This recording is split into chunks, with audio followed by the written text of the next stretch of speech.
इस वीडियो में हम पढ़ेंगे सामान्य ज्ञान से संबंधित महत्वपूर्ण प्रश्न, जिसमें मैंने 30 क्वेश्चंस लिए हैं जो कई बार परीक्षाओं में पूछे जाते हैं। तो वीडियो शुरू करते हैं। Let's start the video. पहला क्वेश्चन देखते हैं। क्वेश्चन नंबर 1, भारत में इलायची का सबसे बड़ा उत्पादक राज्य कौन सा है? तो सबसे बड़ा उत्पादक राज्य कौन सा है इलायची का? तो वो है केरल। आंसर जो होगा इसका बी, केरल। क्वेश्चन नंबर 2, निम्नलिखित में से कृषि के संबंध का कार्यकलाप कौन सा है? तो कृषि का संबंध किसी से है? तो वो है पशुपालन से है। आंसर जो होगा इसका ए, पशुपालन। क्वेश्चन नंबर 3, रबी फसल की अवधि क्या होती है? तो रबी फसल की अवधि क्या होती है? अक्टूबर और नवंबर के माह के दौरान जो है ये बोई जाती है, लेकिन अक्टूबर और मार्च की जो है इसकी अवधि होती है। तो आंसर जो होगा इसका डी, अक्टूबर से मार्च की जो है इसकी अवधि होती है रबी फसल की। खरीफ फसल जो है वो जून जुलाई में बोते हैं। क्वेश्चन नंबर 4, भारत का सबसे लंबा राष्ट्रीय राजमार्ग कौन सा है? तो सबसे लंबा राष्ट्रीय राजमार्ग कौन सा है? तो NH-44 है। तो आंसर जो होगा इसका बी, NH-44। NH की फुल फॉर्म जो है national highway. Question number 5, Bharat में मौद्रिक नीति को लागू करता है। तो मौद्रिक नीति को कौन लागू करता है? तो वो भारतीय रिजर्व बैंक करता है। तो आंसर जो होगा इसका बी, भारतीय reserve bank. Question number 6, bank किस पर ब्याज अर्जित करता है? तो बैंक जो है वो किस पे ब्याज अर्जित करता है? तो वो ऋण पे करता है। तो आंसर जो होगा इसका बी, ऋण पे, लोन पे जो है ब्याज अर्जित करता है। क्वेश्चन नंबर 7, आरबीआई का मुख्यालय कहाँ है? तो आरबीआई का मुख्यालय जो है मुंबई में है। तो आंसर जो होगा इसका सी, मुंबई। आरबीआई यानी reserve bank of India. Question number 8, भारतीय रिजर्व बैंक के प्रथम भारतीय गवर्नर कौन थे? तो प्रथम भारतीय गवर्नर कौन थे भारतीय रिजर्व बैंक के? तो वो सीडी देशमुख थे। तो आंसर जो होगा इसका A, C D Deshmukh. Question number 9, NABARD क्या है? तो नाबार्ड क्या है? ब्यूरो है, बोर्ड है, विभाग है या बैंक है? तो आंसर जो होगा इसका डी, बैंक है। नाबार्ड का पूरा नाम है national bank for agricultural and rural development. इसका हिंदी में जो नाम है राष्ट्रीय कृषि और ग्रामीण विकास बैंक। क्वेश्चन नंबर 10, निम्नलिखित का मिलान कीजिए। खिलाड़ी, उनसे संबंधित खेल। तो चेतन आनंद क्या खेलते थे? तो वो खेलते हैं बैडमिंटन। विराट कोहली जो खेलते हैं वो क्रिकेट खेलते हैं। सानिया मिर्जा क्या खेलती हैं? तो वो खेलती हैं टेनिस। तो इसका जो राइट आंसर होगा वो होगा ए। क्वेश्चन नंबर 11, सौर ऊर्जा किसके द्वारा उत्पन्न होती है? तो सौर ऊर्जा किसके द्वारा उत्पन्न होती है? तो वो संलयन प्रक्रिया के द्वारा उत्पन्न होती है। तो आंसर जो होगा इसका ए, संलयन प्रक्रिया। क्वेश्चन नंबर 12, चंद्रमा के अध्ययन को क्या कहते हैं? तो चंद्रमा के अध्ययन को क्या कहते हैं? तो सीनोलॉजी कहते हैं। तो आंसर जो होगा इसका ए, सीनोलॉजी। क्वेश्चन नंबर 13, भारत का राष्ट्रीय फूल क्या है? तो भारत का राष्ट्रीय फूल क्या है? तो वो है कमल। तो आंसर जो होगा इसका सी, कमल। क्वेश्चन नंबर 14, भारत का राष्ट्रीय फल कौन सा है? तो भारत का राष्ट्रीय फल कौन सा है? तो वो है आम। तो आंसर जो होगा इसका डी, आम। क्वेश्चन नंबर 15, ये क्वेश्चन बताने से पहले मैं आपको एक नोट दिखा देती हूँ, जिससे आपको एक क्वेश्चन जो है वो अच्छे से क्लियर हो जाएगा।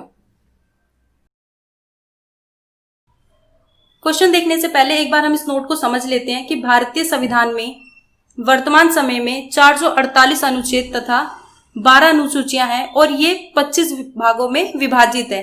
परंतु इसके निर्माण के समय में संविधान में 395 अनुच्छेद जो कि 22 भागों में विभाजित थे, केवल 8 अनुसूचियां थीं। वर्तमान समय में 448 अनुच्छेद हैं, 12 अनुसूचियां और 25 भागों में विभाजित है। परंतु इसके निर्माण के समय में 395 अनुच्छेद थे, 22 भागों में विभाजित और केवल 8 अनुसूचियां ही थीं। अब हम क्वेश्चन को देखते हैं। क्वेश्चन नंबर 15, भारतीय संविधान वर्तमान में कितनी अनुसूचियां हैं? तो वर्तमान में पूछा जा रहा है कि कितनी अनुसूचियां हैं? तो अनुसूचियां जो है 12 हैं। अगर यहाँ पे पूछा जाए कि भारतीय संविधान में कितनी अनुसूचियां हैं, तो कितनी अनुसूचियां हैं? तो 8 अनुसूचियां हैं। वर्तमान में 12 हैं, अगर वर्तमान हटा दिया जाए तो 8 है। क्वेश्चन नंबर 16, भारतीय संविधान वर्तमान में कितने अनुच्छेद हैं? तो वर्तमान में कितने अनुच्छेद हैं? तो 448 अनुच्छेद हैं। अगर यहां से वर्तमान हटा दिया जाए तो 395 अनुच्छेद हैं। क्वेश्चन नंबर 17, भारतीय संविधान वर्तमान में कितने भाग हैं? तो वर्तमान में कितने भाग हैं? तो वर्तमान में देखिए 25 भाग हैं। अगर यहां से वर्तमान हटा दिया जाए तो 22 भाग हैं। क्वेश्चन नंबर 18, 1857 के विद्रोह के समय भारत का वायसराय कौन था? तो 1857 के विद्रोह के समय जो वायसराय था वो कौन था? तो वो कैनिंग था। तो आंसर जो होगा इसका B, canning. Question number 19, Ganesh महोत्सव का प्रारंभ किसने किया था? तो गणेश महोत्सव का प्रारंभ जो है वो लोकमान्य तिलक ने किया था। तो आंसर जो होगा इसका B, Lokmanya Tilak. Question number 20, दलित और पिछड़े वर्गों के सुधारक कौन थे? तो दलित और पिछड़े वर्ग के सुधारक कौन थे? तो डॉक्टर भीमराव अंबेडकर थे। तो आंसर जो होगा इसका C, doctor B R. Ambedkar. Question number 21, कौन सा रोग मच्छर के काटने से नहीं होता है? तो कौन सा रोग जो है मच्छर के काटने से नहीं होता है? तो प्लेग जो है मच्छर के काटने से नहीं होता है। तो आंसर जो होगा इसका ए, प्लेग। क्वेश्चन नंबर 22, दूध की शुद्धता को मापन करने के लिए हम किस उपकरण का प्रयोग करते हैं? तो हम किस उपकरण का प्रयोग करते हैं दूध की शुद्धता को मापने के लिए? तो करते हैं हम लैक्टोमीटर। आंसर जो होगा इसका सी, लैक्टोमीटर। क्वेश्चन नंबर 23, हर्षचरित नामक ग्रंथ की रचना किसने की थी? तो हर्षचरित नामक ग्रंथ की रचना जो है किसने की थी? तो बाण भट्ट ने की थी। तो आंसर जो होगा इसका ए, बाण भट्ट।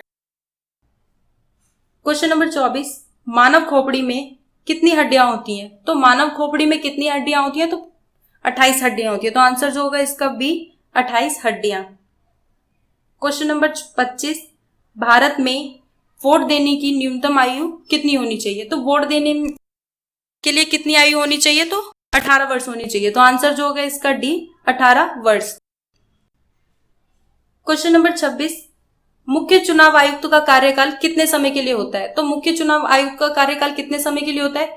6 साल या फिर 65 वर्ष की उम्र होनी चाहिए। तो आंसर जो होगा इसका डी, 6 साल या 65 साल की उम्र। क्वेश्चन नंबर 27, भारतीय नागरिकता किसके द्वारा दी जाती है? तो भारतीय नागरिकता किसके द्वारा दी जाती है? तो भारत के राष्ट्रपति द्वारा दी जाती है। तो आंसर जो होगा इसका ए, भारत के राष्ट्रपति द्वारा। क्वेश्चन नंबर 28, डोज का पूर्ण रूप है?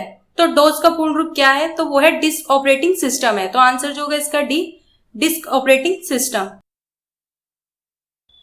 क्वेश्चन नंबर 29, वाईफाई प्रतीक है? तो वाईफाई का जो फुल फॉर्म है वो क्या है? तो वो वायरलेस फिडेलिटी है। तो आंसर जो होगा इसका ए, वायरलेस फिडेलिटी।